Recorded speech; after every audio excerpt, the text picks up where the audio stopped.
I'm Mike Le Couteur, and this is the West Block, politics, perspectives, and players.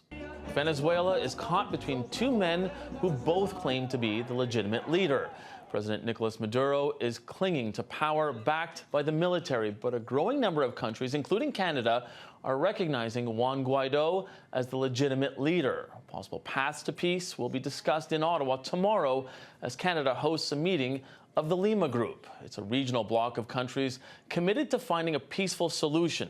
They're also united in their support for Guaido. And joining me right now from Toronto is Ben Rowswell, Canada's former ambassador to Venezuela and the president of the Canadian International Council. Thanks very much for joining us. The first question is, when members of this Lima Group meet tomorrow, what do you think will be top of the agenda?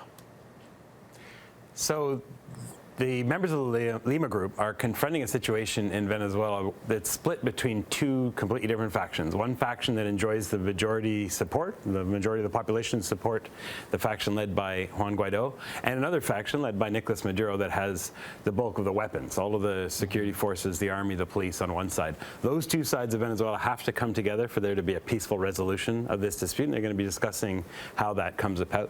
That will probably have to happen through some fresh set of elections, since the 2018 elections were fraudulent and Maduro had canceled an earlier recall referendum that would have been an opportunity for the citizens of Venezuela to provide their opinion of whether he's a legitimate president or not.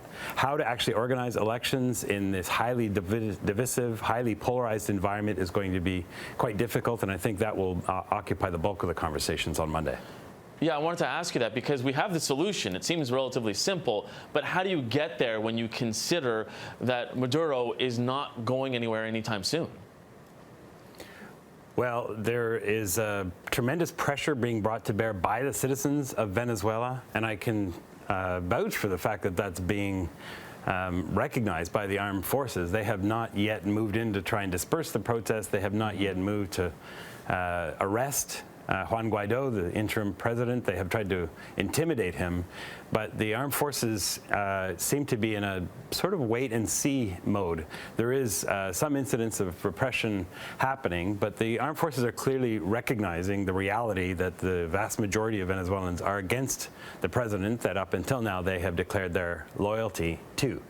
There almost are certainly some discussions inside the Maduro camp about how to get out of this, given that it's obvious that they've gotten themselves into a dead end through years of remaining in power in spite of dropping support and declining support in a terrible economic crisis. And at some point, there'll be people inside that regime that won't want to get things right with the future rulers of Venezuela and will want to save their skin. And I wanted to ask you about that because a lot of people have said, okay, is it time for a military solution? We saw John Bolton last week. He had a pad of paper on it written 5,000 troops to Colombia. And we wonder whether or not that's a real solution here, or does it have to come within where the military that's supporting Maduro right now has to stand up and realize it's got to choose a side? Because as we know, all of those generals are doing pretty well under Maduro, and it's more the underlings that are sort of looking at this and going, I don't know if we can continue this. The solution can only come from within Venezuela. This is a Venezuelan problem. Venezuelans have spoken. They are clear about what solution they want. And the role for the rest of us is to support them and to follow what Venezuelans are doing.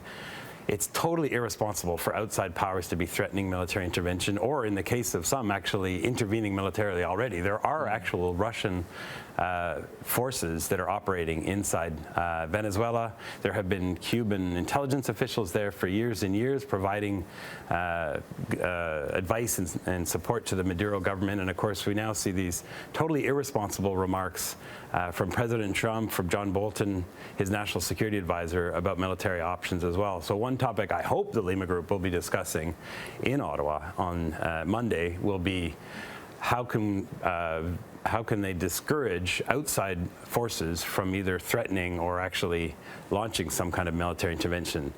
The Venezuelans really need to be left to themselves to do this on their own without those kinds of threats. And how difficult is it as well, the fact that Russia and China are both siding with the Maduro regime right now? Even though you have the U.S. and all of these, the 14 member groups of the Lima Group actually, standing on one side with Guaido, the fact that you do have superpowers like China and Russia on Maduro's side, how difficult is that, and how much of an uphill battle does that make this? Well, it's arguably the only reason why Maduro is still in power. The country has completely collapsed economically. Half of the economy just disappeared under his rule, and the only way that he has any cash to stay in power is loans from China. They've loaned something like $65 billion over the period of the Maduro government in order to prop up that economy. So that's an important source of support for Maduro. And Russia has been extremely clear that it will stick with Maduro, regardless of what the population of Venezuela says. He clearly has been relying very heavily on that because there's no other way that you could imagine how he would stay in power in the face of such massive and determined and consistent opposition from his own citizens. Yeah, yet he does. And you were mentioning the key here is likely for everybody to sort of sit back and wait for the Venezuelan people to make their own decisions. So at this meeting, at the Lima Group meeting here in Ottawa, is the outcome of this going to be, let's just sit and wait more? So one option that I hope that government representatives are considering, the governments of all of these Latin American countries, plus Canada at the Lima Group, is some kind of statement to all of the outside forces that are propping up the Maduro regime, and those like the United States that are threatening military intervention against Maduro, to reinforce that this transition can only take place peacefully, that any security forces that other countries have already deployed into Venezuela should be taken out, and any threats of new military intervention from the United States should be taken off the table.